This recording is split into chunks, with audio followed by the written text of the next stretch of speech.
Não se turbe o vosso coração, credes em Deus, credes também em mim. Na casa do meu Pai há muitas moradas, se assim não for, eu vou-lo teria dito, pois vou preparar-vos lugar, e quando eu for e vos preparar-vos lugar, voltarei e vos receberei para mim mesmo, para que onde eu estiver, estejais vós também. Muito bom dia, amigo, que a bênção, que a graça de Deus nessa manhã caia sobre a tua vida de forma abundante, que nós possamos, no decorrer desse dia, colher os frutos das bênçãos de Deus, e quando voltarmos para casa, possamos voltar com a nossa vida cheia de bênçãos, alegre, encontrarmos os nossos familiares e vivermos felizes na esperança de um dia vermos o céu se abrir, nos encontrarmos com o nosso Salvador e vivermos com Ele para todo sempre. Todos os dias nesse canal, como você já sabe, nós estudamos um capítulo da Palavra do Senhor, e eu convido você a ter nas mãos a Palavra de Deus no livro de Amós, capítulo 2, o versículo 1.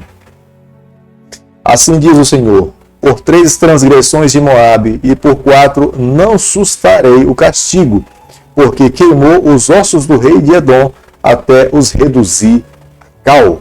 As nações que estavam próximas do povo do Senhor, eles não tinham conhecimento tão amplo a respeito de Deus como o seu próprio povo. Deus estava punindo aquelas nações que estavam ao redor do povo de Deus, mas Deus não deixaria o seu povo impune, porque o seu povo tinha muito mais conhecimento do que Deus esperava dos seus filhos do que as outras nações que eram ignorantes com respeito à sua lei e o conhecimento de Deus. Deus, quando libertou o seu povo do cativeiro do Egito, por inúmeras vezes ele se revelou, ele se manifestou ao seu povo, e esse povo deveria ter construído uma base sólida de fé, de confiança, crendo que esse Deus em todo momento iria agir nas suas vidas. Nessa época em que o profeta Amós foi chamado por Deus para declarar os seus juízos e as suas profecias contra o povo do Senhor, havia apenas 2 classes de pessoas dentro da sociedade: os muito ricos e os muito pobres. Não havia classe média. Os ricos pegavam a sua riqueza, ofereciam os seus sacrifícios, mas ao mesmo tempo eles adoravam ao Deus Baal, aos ídolos construídos por mãos humanas. Eles também adotavam a filosofia de explorar os mais pobres. Deus repudiava essa atitude dos israelitas. Deus não deixaria essa atitude impune. O olhar de Deus para os pobres, para todas as classes, sempre foi um olhar de amor, de compaixão. Deus, em todas as épocas, sempre se manifestou declarando a sua compaixão por aqueles que são menos favorecidos dentro da sociedade. Os israelitas não apenas menosprezavam os profetas, os israelitas perseguiram os profetas de Deus, os homens que falavam em nome do Senhor. As mensagens inspiradas, dadas por Deus, colocadas no coração de inúmeros profetas, foram rejeitados, ao ponto que muitos profetas foram perseguidos e até mortos pelos próprios israelitas. Quando eles ouviam alguém falar em nome de Deus, muitos tampavam seus ouvidos, não estavam dispostos a ouvir e a entender o plano de Deus para a sua vida. Deus começou a julgar aqueles povos que estavam ao redor do seu povo, mas ele terminaria dentro da sua casa condenando as práticas pecaminosas que o seu povo vivia. Como nós podemos observar no versículo 1 do capítulo que nós estamos estudando nessa manhã, Deus estava aqui agora condenando o comportamento de Moabe.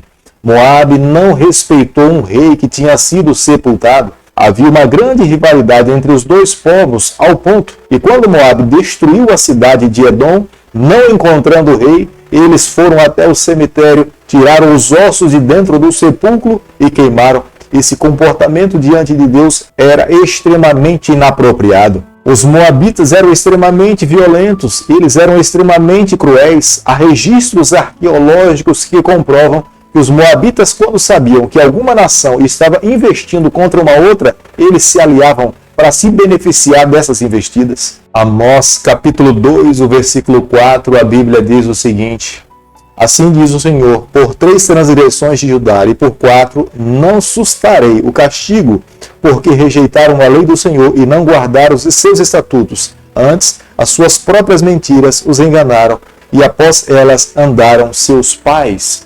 Deus estava nesse momento, através do profeta Amós, condenando o comportamento maligno dessas nações que estavam ao lado do povo do Senhor. Mas Deus iria terminar derramando os seus juízos contra o seu povo. A atitude de Deus era para dar um tempo de graça, de misericórdia para o seu povo. Quando Deus estava punindo as outras nações, Deus esperava que o seu povo se arrependesse dos seus pecados e das mesmas práticas que eles estavam cometendo, mas os israelitas não deram ouvido aos profetas de Deus, aos homens do Senhor. E quando Deus terminou de derramar os seus juízos contra as nações pagãs, Deus agora começou a julgar o seu próprio povo. Aqueles que conhecem as verdades de Deus e não a praticam, esses, diante de Deus, são mais culpados do que aqueles que são ignorantes, que não têm nenhum conhecimento. Os juízos que estavam caindo sobre a tribo de Judá não se dá porque eles um dia herdaram uma bênção que Deus derramou sobre Noé pelo concerto que ele assumiu com o Senhor, mas pelo fato deles pertencerem ao povo escolhido por Deus, que foram chamados por Deus para representar o seu nome. Os pecados que estavam sendo condenados por Deus através de Amós eram muito claros. Eles abandonaram a sua lei, eles deixaram de seguir os seus estatutos, eles foram entregues por Moisés nas tábuas de pedra e ele esperava que o seu povo vivesse em obediência, porque a lei de Deus é a expressão do caráter do Senhor. Mas o seu povo menosprezou as suas orientações, as suas leis, e nesse momento Deus iria derramar o seu juízo sobre eles. Nesse período, socialmente, dentro do território de Israel, havia apenas duas classes, os muito ricos e os muito pobres. Não havia classe média. Os ricos exploravam os pobres, os ricos cada vez mais se tornavam mais ricos e os pobres cada vez mais ficavam mais pobres. Esse tipo de comportamento dos ricos em não ajudar os pobres, Deus estava nesse momento condenando através do profeta Amós. Como nós podemos observar no versículo 7 do capítulo que nós estamos estudando nesta manhã, Deus não tolerava que um pai e um filho tivessem relações com uma mesma mulher. Se era a esposa do pai, o filho deveria tomá-la como se fosse a sua própria mãe. Da mesma forma, se o seu filho estivesse casado, o seu pai jamais poderia olhar para a sua nora como sendo um olhar romântico ou com interesse sexual com ela. Ele deveria tomá-la como se fosse a sua própria filha. Mas os israelitas passaram a copiar a mesma cultura do povo que estava ao redor do povo do Senhor. Muitos pais passaram a tomar a sua nora como se fosse a sua esposa, como alguns filhos também passaram a tomar a sua mãe como se fosse a sua esposa, e aos olhos de Deus era extremamente aborrecível. Deus iria derramar o seu juízo contra as nações pagãs, mas Deus também não iria poupar o seu povo, porque eles não lhe davam ouvidos. O comportamento do povo do Senhor não era visto por ele como sendo uma ação ignorante, sem conhecimento. Quando Deus olhava do céu para essa terra, para o seu povo, quando ele se envolveu com práticas pecaminosas, pagãs e profanas, Deus sabia que era em sã consciência.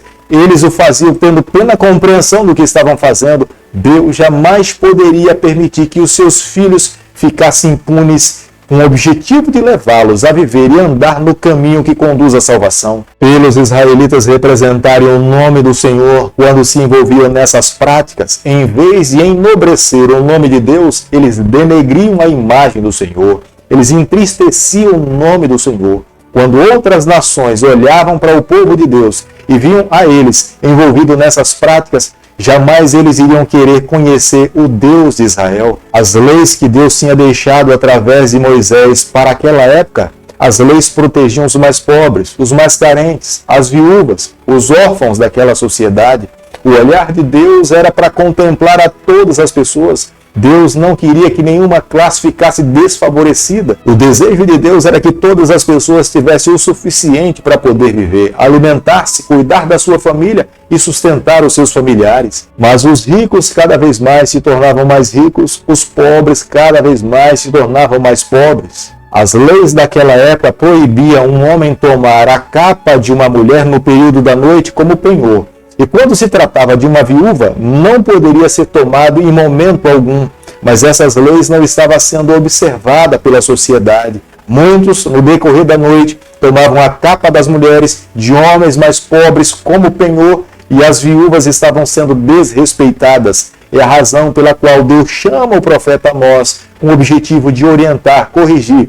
Se eles não se arrependessem, eles também seriam levados como cativos.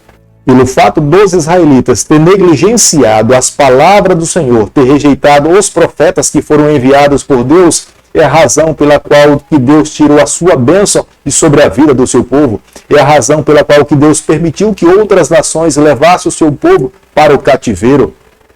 Se quando eles ouvissem as orientações de Deus, se houvesse arrependimento, se houvesse uma mudança, uma verdadeira entrega, seria o próprio Deus que lutaria as batalhas do seu povo. Mas pelo fato de menosprezar as palavras do Senhor, eles fracassaram, caíram e foram espalhados por toda a terra. Amigo, hoje o mesmo convite e as mesmas orientações de Deus são para nós, é para os nossos dias. Nós precisamos abrir o nosso coração, nós temos que colocar a nossa vida em harmonia com a vontade do Senhor.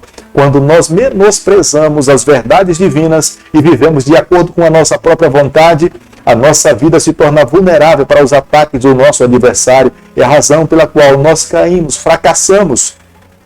E se não mudarmos de atitude, corremos o risco de vivermos a mesma experiência que Israel viveu. Hoje é o dia de confessarmos os nossos pecados, abrirmos o nosso coração e nos colocarmos nas mãos de Deus. Querido Pai, em Tuas mãos nessa manhã nós nos colocamos. Queremos viver exclusivamente para o Senhor. Toma o nosso coração, perdoa os nossos pecados, nos dê a graça de vivermos exclusivamente para Ti. É o que nós pedimos, é o que nós te agradecemos e o fazemos em nome de Jesus. Que o Senhor te abençoe e te guarde. Que Ele faça resplandecer o seu rosto sobre você. Que Ele tenha misericórdia de você. Que sobre você, nessa manhã, Ele levante seu rosto e conceda a sua graça em nome de Jesus.